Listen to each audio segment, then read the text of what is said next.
Assalamualaikum warahmatullahi wabarakatuh. Jumpa lagi dengan saya Tama dalam Ada Apa Gerangan 2. Bagaimana kabar kalian? Semoga selalu diberikan kesehatan dan juga rezeki yang cukup. Kita jumpa lagi di Ada Apa Gerangan 2, di mana di sini saya akan khusus membacakan cerita-cerita mistis bersambung. Dan episode kali ini kita akan lanjutkan lagi sebuah kisah kerajaan gaib di Gunung Puntang. Nah, seperti apa kelanjutan dari cerita ini? Kita langsung saja tanpa berlama-lama. Teman-teman Ada Apa Gerangan, ceritanya mulai dari sini.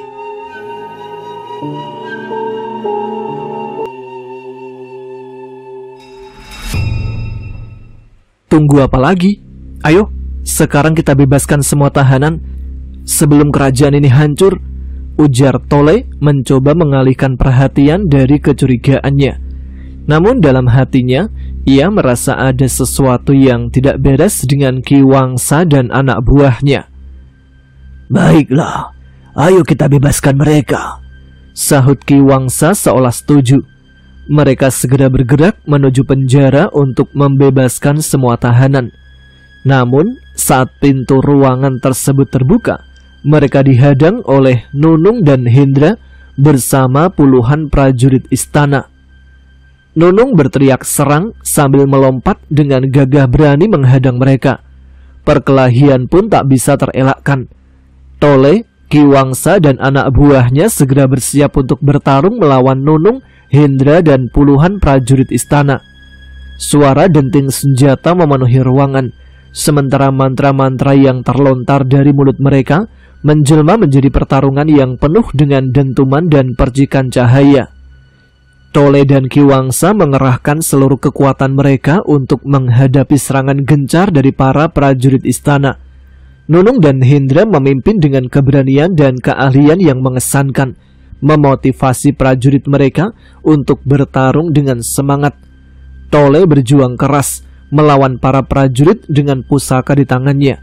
Ia berusaha tetap fokus meskipun dalam hatinya masih ada kecurigaan kepada Ki Wangsa.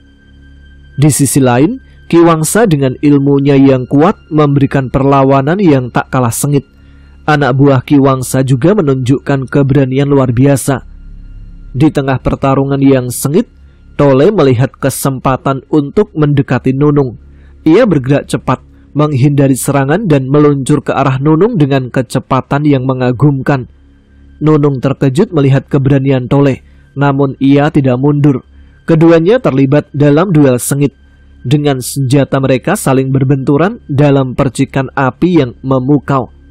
Sementara itu, Ki Wangsa berhadapan dengan Hendra. Pertarungan mereka berlangsung dengan dahsyat. Masing-masing menunjukkan keahlian dan kekuatan gaib mereka. Hendra menggunakan kekuatan petir untuk menyerang Ki Wangsa.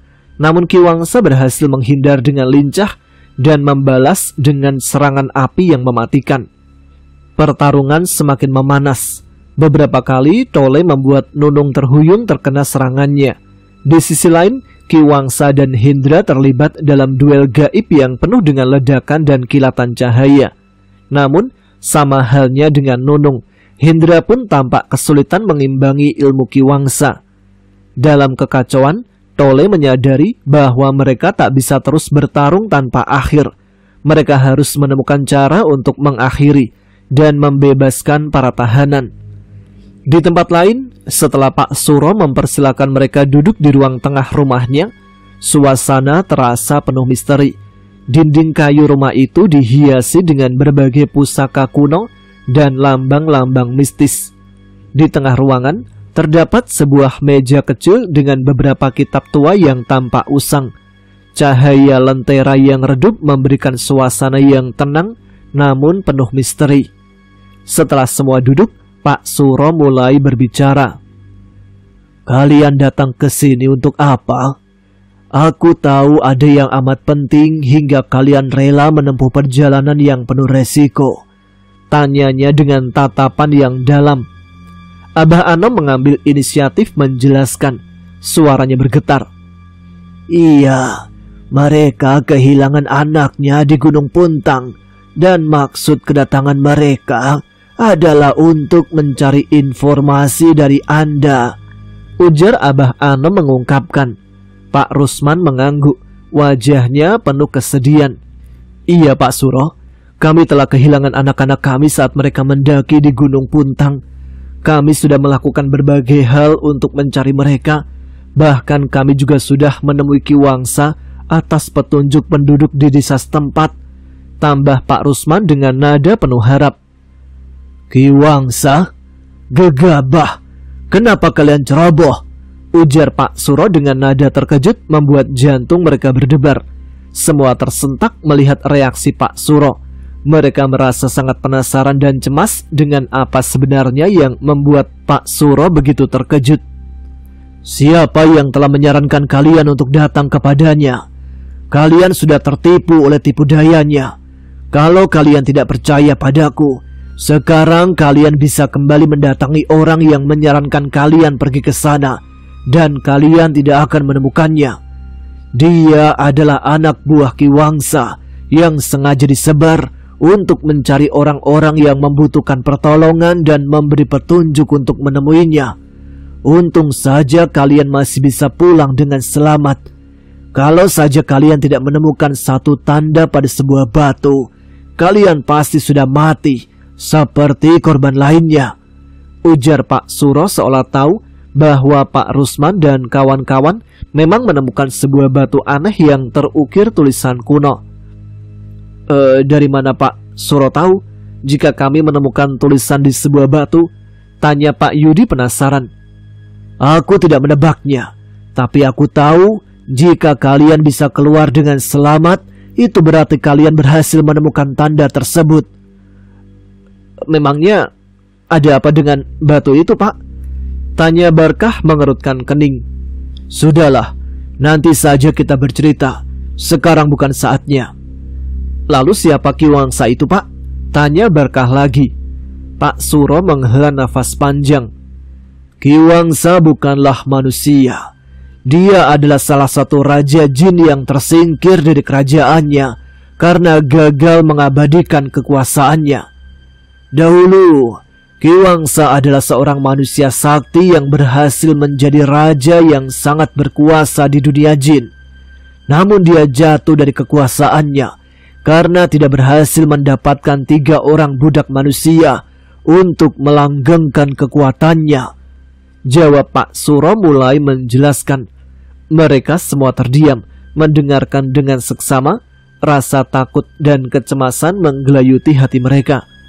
Pak Suro melanjutkan. "Ki Wangsa kemudian mengasingkan diri ke hutan di luar kerajaan dan berusaha mendapatkan kembali kekuasaannya dengan cara yang licik. Namun usahanya berkali-kali gagal. Hati-hatilah jika kalian bertemu dengannya. Dia pasti akan menyuruh kalian mencari orang-orang sakti dengan dalih untuk menolong kalian. Padahal dia hanya akan memanfaatkan kalian untuk menggulingkan Raja Jin dari kekuasaannya. Setelah itu, dia akan kembali berkuasa. Dan tidak tertutup kemungkinan setelah berhasil, kalian akan dihabisinya," ujar Pak Suro lagi menjelaskan. Pak Rusman tampak cemas. "Lalu, apa yang harus kami lakukan sekarang Pak?" tanyanya dengan suara gemetar. "Apa kalian sudah mengirim orang sesuai permintaan Ki Wangsa?" tanya Pak Suro balik. "Belum Pak, lagi pula kami tidak tahu siapa orang sakti yang akan kami minta bantuan," jawab Pak Yudi. "Baguslah, itu artinya kalian tidak terlanjur masuk dalam pusara jebakannya," ujar Pak Suro merasa lega. "Lalu bagaimana cara kami untuk menyelamatkan anak-anak kami Pak?" tanya Barkah. Pak Suro tampak menggelengkan kepalanya. Wajahnya serius, seolah sesuatu yang sulit diungkapkan tengah berada dalam pikirannya. "Itu bukan pekerjaan yang mudah. Belum ada sejarahnya mereka yang terkurung di kerajaan itu berhasil kembali dengan selamat," jawab Pak Suro menjelaskan. Nada suaranya penuh kesedihan. Abah Anom menyela, matanya penuh harapan dan kecemasan. "Pak Suro, kami sudah menghadapi banyak rintangan dalam perjalanan ke sini. Kami siap untuk menghadapi apapun demi menyelamatkan anak-anak kami. Bahkan muridku sampai saat ini belum kembali. Dia pergi untuk menyelamatkan mereka ke Gunung Puntang. Tolong jangan membuat harapan kami seolah sudah lenyap. Ujarnya tampak marah dan putus asa. Pak Suro tersenyum tipis. Baiklah, sebenarnya bukan tanpa harapan sama sekali. Tapi kalian memerlukan seseorang yang berilmu tinggi dan siap mati. Apa kalian faham? Jawab Pak Suro menegaskan. Aku yakin muridku akan mampu. Semoga saja dia berhasil membawa mereka pulang dengan selamat. Ujar Abah Anom yang percaya pada kemampuan Tole, meski hatinya penuh kecemasan. Ya, saya juga turut mendoakan, tapi jangan terlalu bermimpi. Siapa nama muridmu, Pak Tua? Biar aku lihat di mana dia sekarang. Jika ilmunya memang mumpuni, aku tidak akan sulit melacaknya. Tanya Pak Suro lagi. Dia bernama Tole, jawab Abah Anom. Pak Suro langsung melakukan tirakat di sebuah ruangan. Dia mengambil sebuah mangkok lalu diisinya dengan air. Sesaat kemudian dia menyalakan sebatang dupa. Pak Suro menutup matanya, mulai melantunkan mantra-mantra kuno yang hanya dimengerti olehnya. Perlahan, air mulai beriak, memperlihatkan gambaran samar dari Tole yang tengah bertarung sengit di dalam penjara istana. Pak Suro terkejut melihat betapa gigihnya Tole melawan prajurit istana. Namun di sisi lain, ia juga melihat keberadaan Ki Wangsa tak jauh darinya. Setelah beberapa saat, gambaran itu memudar, dan Pak Suro kembali ke ruang tengah dengan tergesa. Bagaimana, Pak? Tanya Barkah yang sudah sangat menanti. Mereka semua dengan serius menanti jawaban. Aku yakin Tole memiliki ilmu yang mumpuni, dan sekarang dia sedang dalam pertarungan yang sengit. Dia berusaha membebaskan para tahanan, namun sayang Ki Wangsa juga ada di sana bersamanya, kata Pak Suro dengan nada serius. Mendengar jawaban tersebut, semuanya tampak kaget dan mulai menerka apa yang akan terjadi selanjutnya kepada Tole. Kalian pasti sudah bisa menyimpulkan, Tole dalam bahaya sekarang. Dia dimanfaatkan oleh Ki Wangsa, dan tampaknya mereka akan berhasil menguasai istana dengan bantuan Tole. Namun, aku tidak tahu apa yang akan terjadi terhadap anak itu. Ada dua kemungkinan besar yang akan terjadi. Tole bergabung dengan Ki Wangsa menjadi bagian dari kerajaan, atau dia memberontak, lalu mati, atau dipenjara selamanya di alam gaib. Ujar Pak Suro melanjutkan. Lalu, apa kita hanya diam saja tanpa berusaha membantunya? Ujar Barkah, matanya penuh kecemasan.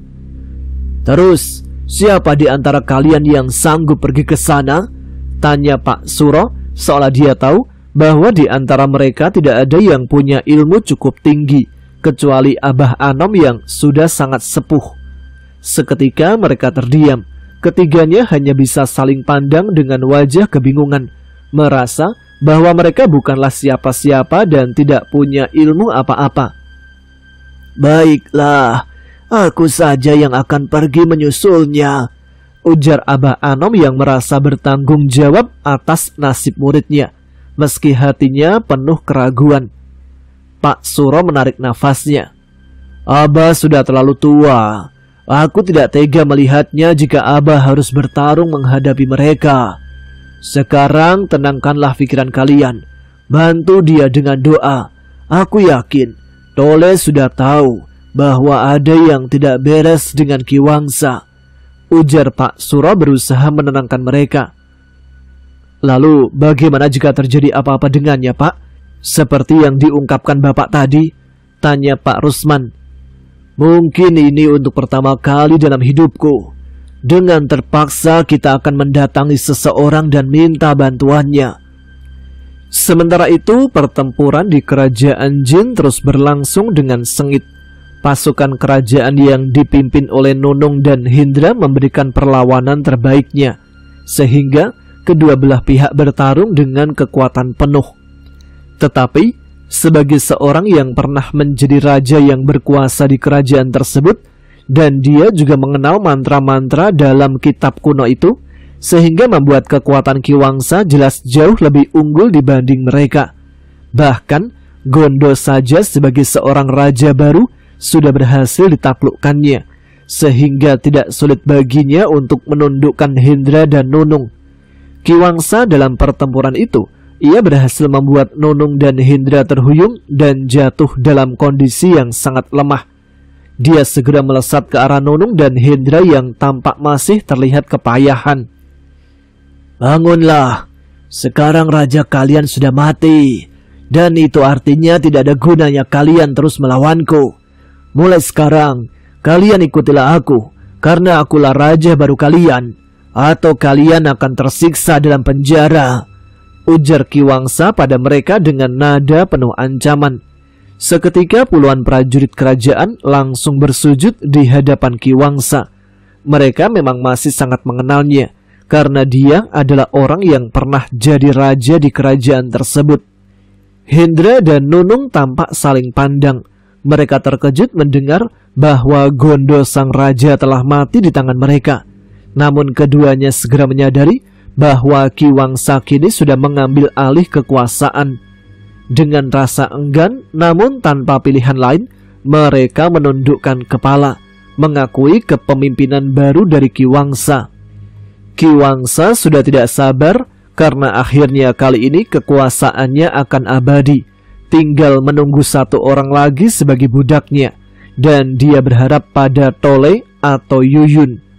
Dengan satu gerakan tangan setelah mengucapkan sebuah mantra, Ki Wangsa memulihkan keadaan semua prajurit yang terluka, sehingga Nunung dan Hendra pun kini terlihat kembali pulih.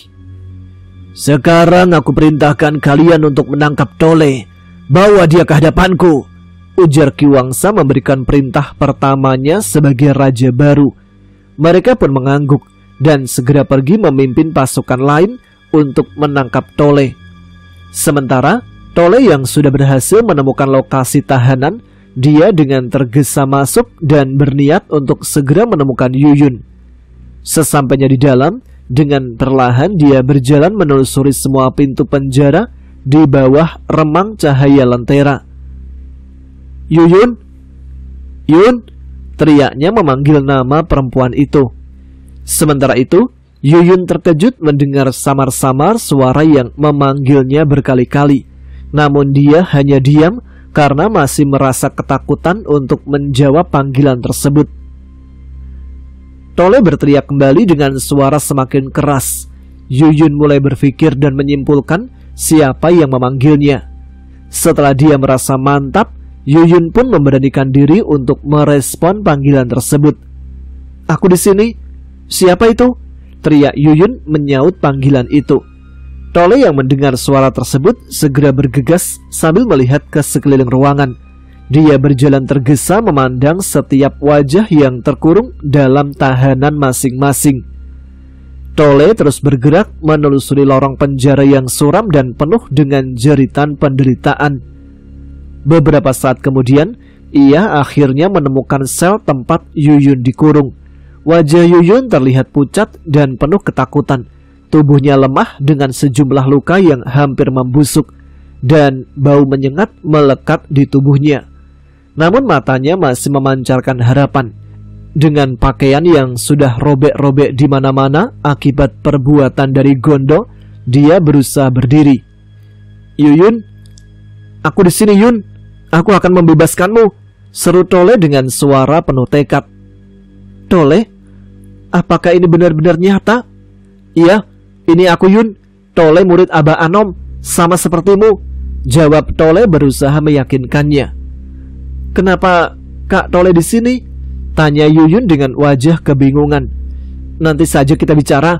Sekarang kita harus segera pergi," sahut Tole sambil berusaha membuka kunci penjara. "Lalu bagaimana dengan yang lainnya, Kak?" tanya Yuyun dengan perasaan takut. "Kita akan bawa semua tahanan kembali ke dunia kita," jawabnya di sela-sela usahanya membukakan pintu tersebut. Saat pintu terbuka, Yuyun berlari ke arah Tole dan memeluknya.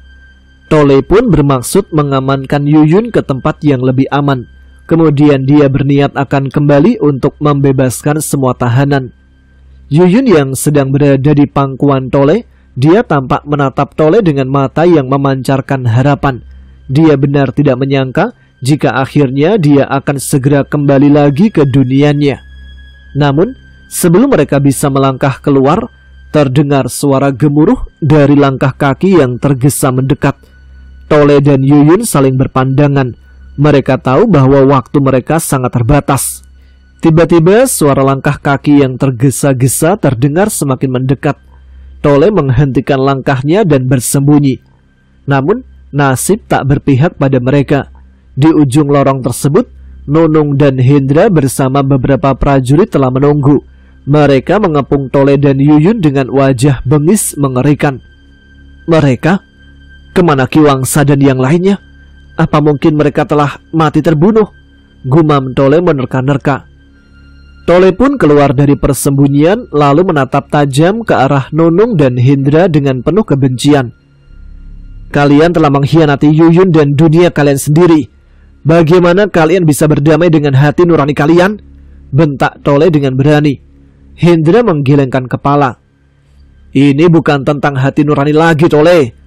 Ini tentang bertahan hidup, ujarnya sambil tersenyum sinis. Tole tak punya pilihan lain. Ia tahu bahwa mereka harus melawan untuk bisa lolos. Yun, tetaplah di belakangku. Kemudian ia mulai bersiap untuk menghadapi mereka.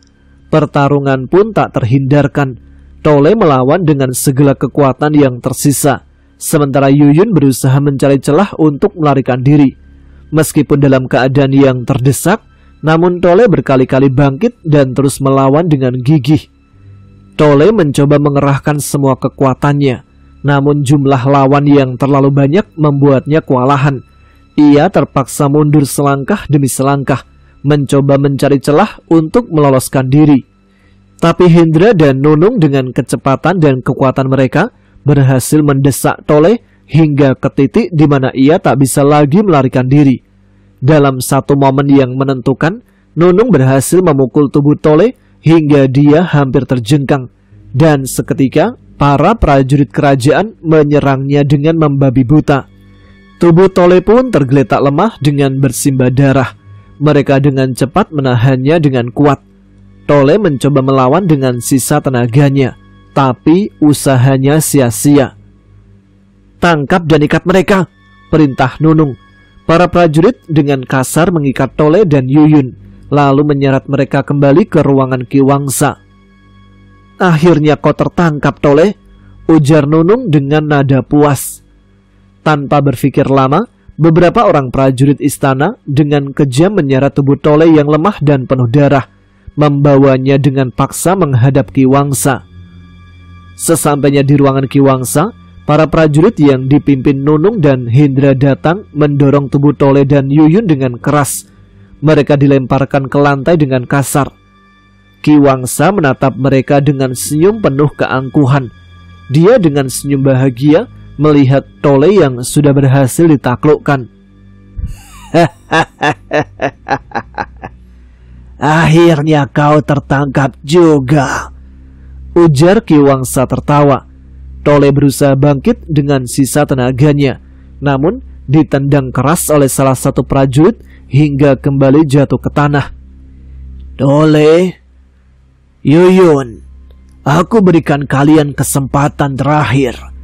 Bergabunglah denganku, atau kalian akan mengalami nasib yang lebih buruk daripada kematian, ujarnya mulai kembali menawarkan kesempatan untuk keduanya. Tole menatap Ki Wangsa dengan penuh kebencian. Aku tidak akan pernah bergabung denganmu.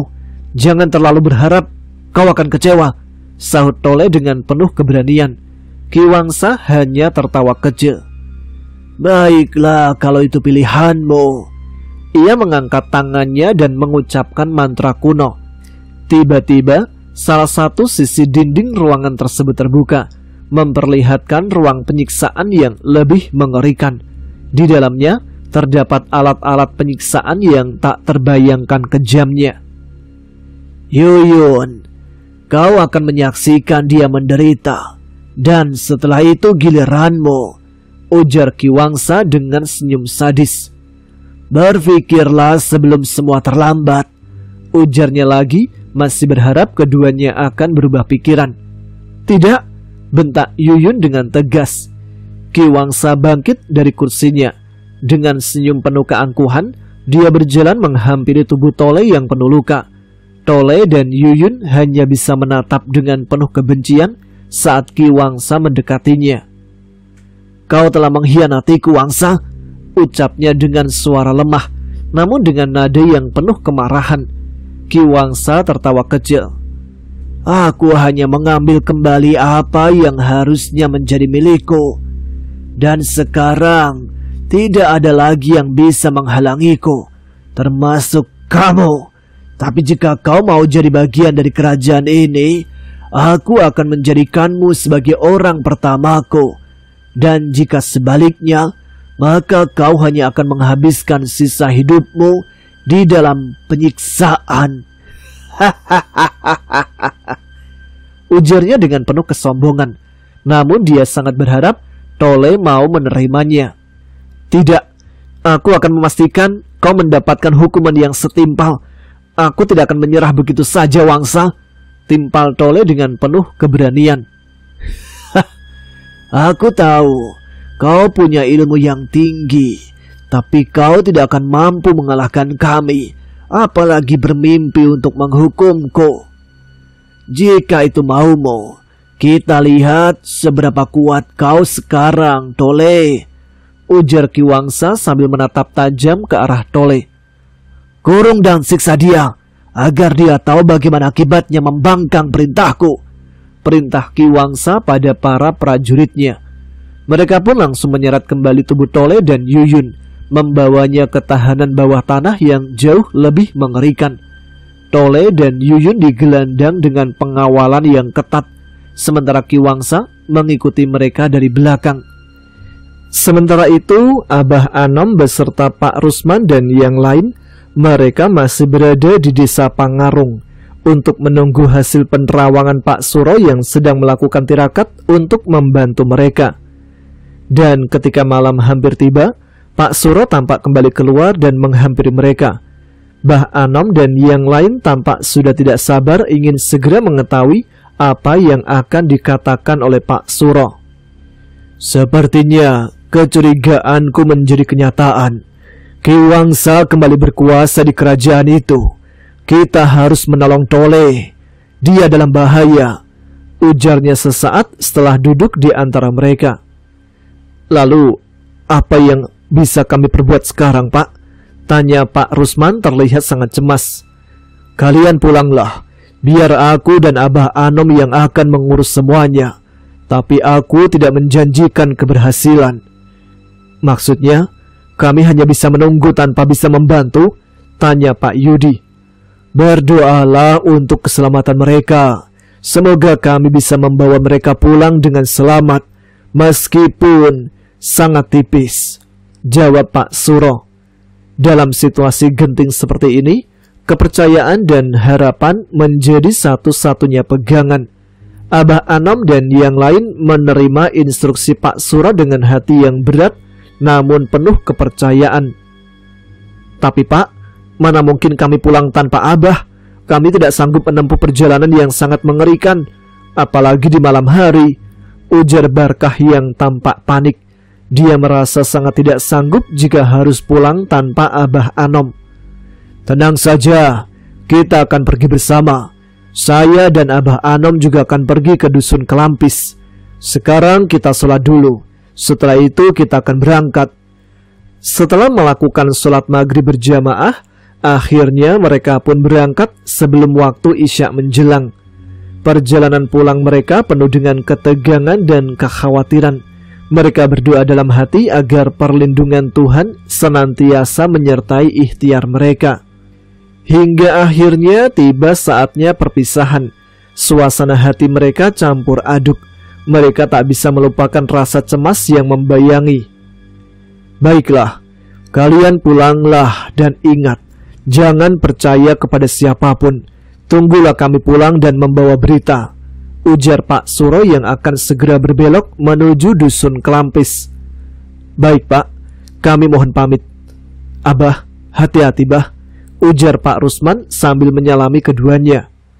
Kalian hati-hati di jalan, ucap Abah Anom. Iya bah, assalamualaikum, ucap mereka yang terus melanjutkan perjalanan. Pak Rusman, Barkah dan Pak Yudi setelah menurunkan Pak Suro dan Abah Anom, di tengah-tengah ketidakpastian, mereka bersumpah untuk terus berdoa dan memberikan dukungan moral pada Pak Suro dan Abah Anom dari jauh. Sementara itu, Pak Suro dan Abah Anom keduanya mulai berjalan menyusuri perkampungan. Lalu mereka melewati hutan yang lebat untuk menuju ke dusun Kelampis. Keduanya bersemangat dan terburu-buru karena mereka tahu bahwa keadaan sudah sangat mendesak. Kenapa kita harus ke dusun Kelampis? Tanya Abah Anom. Kita akan membebaskan Raja Jin yang terkurung dalam sebuah batu. Hanya itulah satu-satunya yang bisa kita lakukan, jawab Pak Suro. Ki Wangsa sengaja tinggal menyendiri di lembah tersebut karena dia tahu Raja Jin, penguasa sebenarnya dari kerajaan itu, terkurung di sebuah batu di pinggir sungai, dan dia sengaja menjaganya agar tidak ada siapapun yang membebaskannya. Jadi, batu yang mereka temukan itu, tanya Abah Anom mengingat sebuah batu berukir yang ditemukan Pak Rusman dan kedua temannya. Ya, betul Abah. Itulah sebabnya batu itu menyimpan magis yang kuat, sehingga siapapun yang menemukannya, dia akan selamat dari hutan tersebut. Abah Anom mengangguk, mulai faham apa yang menjadi tujuan mereka pergi menuju dusun Kelampis. Mereka pun terus melangkah dengan sangat hati-hati di hutan yang gelap. Di antara pepohonan, bayangan-bayangan gelap mulai muncul, mengitari mereka dengan gerakan yang mengancam. Pak Suro, apa yang harus kita lakukan? Tanya Abah Anom memegang kuat pusakanya sambil mencoba menahan kecemasannya. Bersiaplah untuk bertarung, jawab Pak Suro. Mereka mungkin kuat, tapi kita punya kekuatan lebih besar dengan perlindungan Tuhan, ujar Pak Suro yang tampak siaga. Beberapa saat kemudian, komplotan makhluk-makhluk menyeramkan itu pun memulai serangannya. Pertempuran pun dimulai. Jin-jin itu menyerang dengan serangan yang ganas, mencoba untuk menghabisi Pak Suro dan Abah Anom. Namun kedua pria itu tidak gentar. Mereka melawan dengan keberanian dan ketangguhan yang luar biasa. Dalam kegelapan, gemuruh suara dan percikan cahaya dari mantra-mantra bergema. Serangan-serangan mereka bertemu dengan pertahanan yang kokoh, menciptakan kilatan cahaya di kegelapan yang terlihat di antara pohon-pohon. Saat fajar mulai terus semakin larut, pertempuran pun mencapai puncaknya. Pak Suro dan Abah Anom meskipun terluka dan kelelahan, mereka tidak menyerah. Mereka melanjutkan perjuangan, menolak untuk mundur. Dan akhirnya dengan pertolongan Tuhan yang Maha Kuasa, jin-jin itu mulai mundur. Teriakan mereka yang ganas terdengar semakin redup, hingga akhirnya lenyap di dalam kegelapan hutan.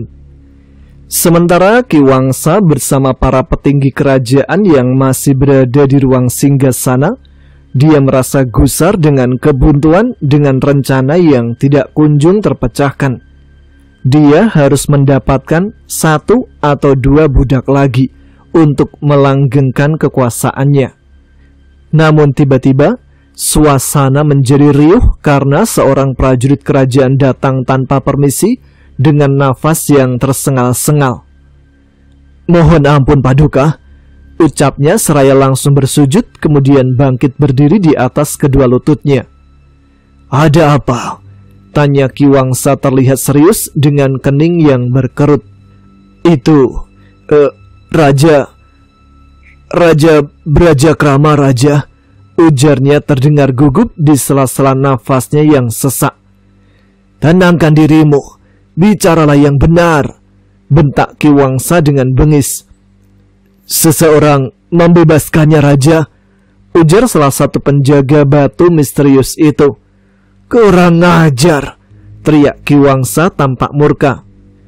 Lalu dengan cepat, Nunung dan Hendra sebagai orang kepercayaan Ki Wangsa, keduanya segera mengatur pasukan untuk segera berangkat. Mereka terlihat sibuk mempersiapkan keberangkatan. Dan tidak perlu waktu lama, keduanya pun pergi dengan beberapa petinggi kerajaan lain, berikut puluhan pasukan kerajaan.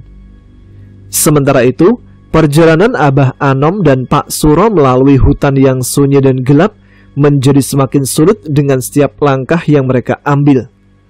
Setelah beberapa jam berjalan melewati ujung dusun Kelampis, mereka akhirnya mencapai tepian sungai kecil yang mengalir deras di dalam hutan. Di sana, tepat seperti yang dijelaskan oleh Pak Rusman sebelumnya, sebuah batu besar dengan ukiran aneh tergeletak di pinggir sungai. "Inilah tempatnya, Abah," ujar Pak Suro. Suaranya rendah di antara gemuruh air sungai. "Kita harus segera membebaskan Raja Jin dari dalam batu ini," ujar Pak Suro seraya menatap batu tersebut.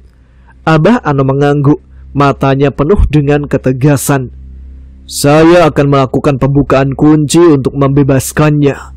Abah cukup berjaga agar upaya saya tidak terganggu, karena saya yakin pasukan jin kiriman Ki Wangsa tidak akan membiarkan ini terjadi," jawab Pak Suro menjelaskan. "Baiklah kalau begitu, lakukan secepatnya," ujar Abah Anom tanpa ragu. "Hati-hatilah Abah, mungkin mereka akan mengerahkan kekuatan besar. Tapi saya yakin Abah mampu menghadapi mereka, karena kekuatan mereka akan sedikit melemah saat berada di luar daerah kekuasaan," tambah Pak Suro lagi yang membuat Abah Anom percaya diri.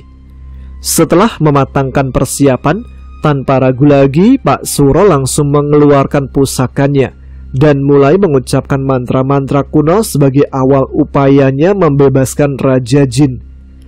Namun tiba-tiba, sekelompok makhluk halus muncul dari balik pepohonan di sekitar mereka. Mereka adalah pengikut setia Ki Wangsa yang datang untuk menghalangi usaha Abah Anom. Abah Anom berteriak dengan berani dan langsung menghadang mereka. Pertempuran pun pecah di tepi sungai yang gelap itu. Abah Anom langsung menghadang sebelum mereka lebih mendekat ke area batu tersebut. Dia menggunakan segala kekuatan spiritual yang dimilikinya untuk melawan serangan-serangan musuh. Kekuatan-kekuatan doa dari Abah Anom cukup mempersulit para jin-jin tersebut. Namun kekuatan musuh yang terlalu besar, mereka terus datang tak terhitung jumlahnya dengan serangan-serangan yang semakin ganas. Abah Anom yang mulai keteteran tampak mundur perlahan. Dia tahu bahwa tidak mungkin akan mengalahkan mereka, hingga dia berusaha keras untuk menghambat mereka hingga upaya Pak Suro berhasil. Para jin dengan segala kekuatannya terus menyerang Abah Anom dengan membabi buta. Sementara Abah Anom terus membacakan doa pelindung untuk melindungi diri sendiri serta melindungi Pak Suro yang sedang melakukan ritual. Sementara itu, Pak Suro dengan tenang melakukan tirakatnya. Dia percaya kekuatan Abah Anom akan bisa melindunginya. Saat dia selesai membacakan mantra-mantra, tiba-tiba sinar terang muncul dari balik kegelapan. Suara gemuruh yang menggetarkan bumi terdengar di udara. Dari dalam batu terlihat cahaya yang bersinar terang. "Bangunlah Brajakrama," panggil Pak Suro saat pintu ruang penjara gaib itu terbuka. Raja Jin terbangun dan bangkit dari kurungannya. Dia menatap Pak Suro dengan serius. Dan beberapa saat kemudian, dia mulai menampakkan wajah yang menakutkan sebagai tanda kemarahan yang memuncak. "Sabarlah, tenangkan dirimu. Aku akan membebaskanmu. Tapi sebelumnya, aku ingin kau tahu bahwa kau telah salah menilaiku. Aku tidak pernah terlibat dalam menjatuhkanmu dari kekuasaanmu. Dan aku juga bukan orang yang mengurungmu," jawab Pak Suro mulai membuka komunikasi. "Kau tidak bisa mengelak begitu saja. Aku melihat dengan mata kepalaku sendiri bahwa kau dan gurumulah yang telah mengganggu ketenangan bangsaku. Kalian kuasai kerajaanku, dan mulai saat itu petaka dimulai. Kalian membuat citra buruk kerajaan kami di mata bangsamu. Celah Raja Jin itu dengan tegas. Dia masih ingat kejadian di mana pertama kali mantra itu mengantarkan guru Pak Suro menguasai kerajaan gaib. Kau tidak salah mengenali wajahku, dan kau juga benar tentang perkataanmu. Tapi satu hal yang tidak kau ketahui, bahwa sebenarnya aku juga tidak tahu dengan niat guruku. Sehingga kau tahu sendiri, aku membangkang pada guruku sendiri waktu itu. Aku menolak menjadi pengikutnya, dan aku berniat akan mengembalikan kerajaan pada pemiliknya. Tapi maaf, aku baru bisa melakukannya sekarang, karena aku butuh bantuan kekuatan.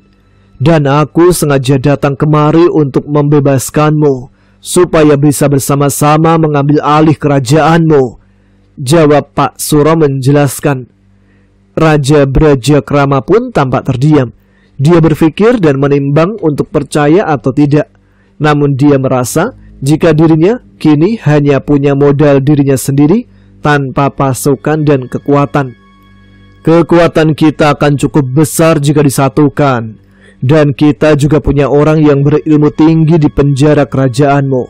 Jika kita bisa membebaskannya, aku yakin kita akan berhasil, ujar Pak Suro membujuk Raja Jin itu agar mau turut berjuang bersamanya.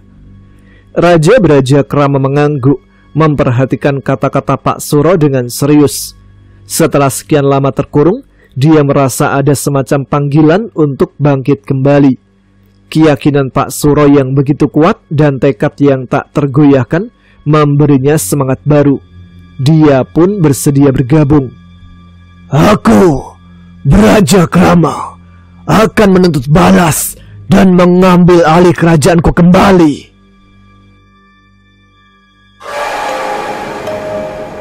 Baiklah, sampai di sini dulu cerita tentang kerajaan gaib di Gunung Puntang untuk kali ini. Kita lanjutkan di episode selanjutnya. Tampaknya ceritanya semakin seru ya, dan mungkin akan segera berakhir karena udah mencapai puncak-puncak ceritanya. Jadi aktifkan notifikasinya biar kalian tidak ketinggalan kelanjutannya, karena biasanya menuju akhir-akhir cerita itu semakin seru. Terima kasih untuk teman-teman sekalian yang sudah menyimak setiap episode Ada Apa Gerangan. Terima kasih juga untuk kalian yang sudah mensupport, baik itu dengan subscribe, like, dan komen. Jadi terus komen, tunjukkan eksistensi kalian. Nah, sekarang saya Tama harus pamit. Jumpa lagi di episode selanjutnya. Tetap semangat, jaga kesehatan. Wassalamualaikum warahmatullahi wabarakatuh.